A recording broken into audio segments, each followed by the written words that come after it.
Hello and welcome back to Tutorial Grounds. Today I will be recapping a 2002 comedy drama movie. Two young women from Paris, Natalie and Sandrine, devise a plan to improve their social status in the city. Natalie works as a dancer in a bar, performing in the nude, while Sandrine serves as a bartender. They decide to live together and collaborate on their ambitions. One day, the owner of the club confronts Sandrine with a difficult choice. She must have sexual relations with a paying customer. After completing her own shift, Natalie comes to Sandrine's defense and discourages her from accepting the offer. As a result, both girls are fired abruptly and forcibly ejected from the premises. Sandrine, already struggling to pay her rent, worries that she will be evicted by her landlord, particularly now that she is unemployed.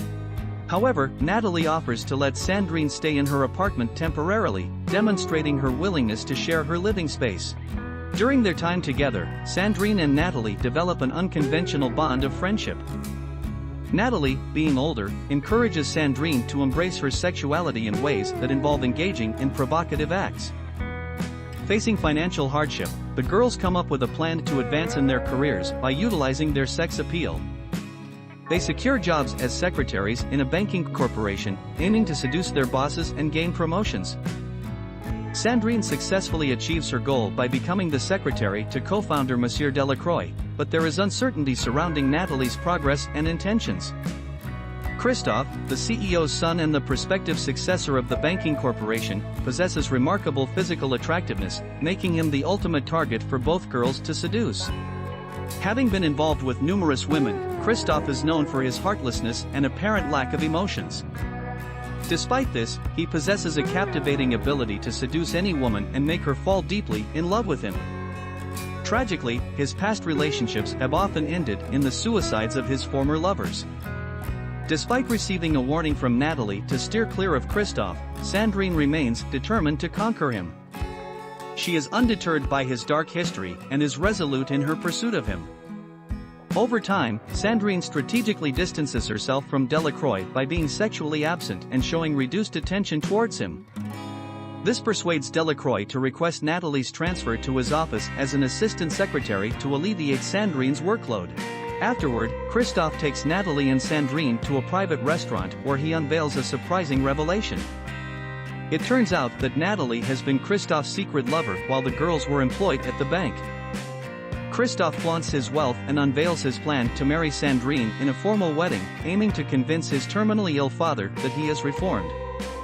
By doing so, he intends to gain complete control over the corporation. Sandrine will later divorce him, but with a substantial settlement.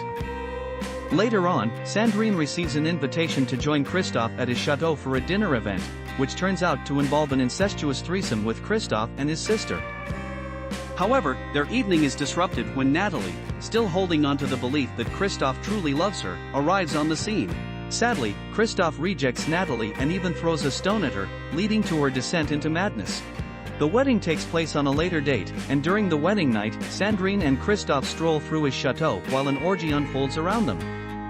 As news spreads that Christophe's father has passed away, leaving him complete control over the corporation, guards escort Sandrine to the cellar. Disturbingly, she becomes the victim of a gang rape by the guests, while Christophe and his sister engage in sexual intercourse. As the chaotic events of the evening subside, Sandrine is forcefully expelled. Christophe informs her that the divorce process may take several weeks. Suddenly, Natalie emerges, carrying a jerrycan filled with gasoline that she pours over herself while brandishing a lighter in the air. Christophe dismisses her, not taking her seriously. However, in her furious rage, Natalie shoots Christophe multiple times. Subsequently, Natalie is arrested, and she receives a lengthy prison sentence for her actions. Meanwhile, Sandrine becomes the rightful inheritor of the corporation. Years later, as Sandrine is about to step into her limousine on the streets of Paris, she spots Natalie, who has since married her former prison guard and started a family. Recognizing each other, Natalie and Sandrine approach one another and share a kiss on the cheek, bidding a final farewell as they part ways, continuing their separate journeys. The movie ends here. Click the subscribe button if you enjoyed the video.